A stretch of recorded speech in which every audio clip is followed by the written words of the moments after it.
দেখছেন ADB news, বাংলার news Bangla ভাষায়।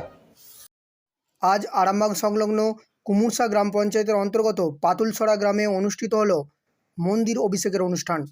বাবা পাতালেশ্বর মন্দির প্রাঙ্গণে তৈরি হয়েছে যজ্ঞবেদী, ফুল দিয়ে সজ্জিত হয়েছে পুরো মন্দির চত্বর।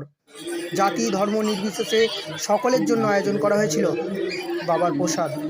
সেই চিত্রসমূহই দেখে নেব এডিবি নিউজের পর্দায়।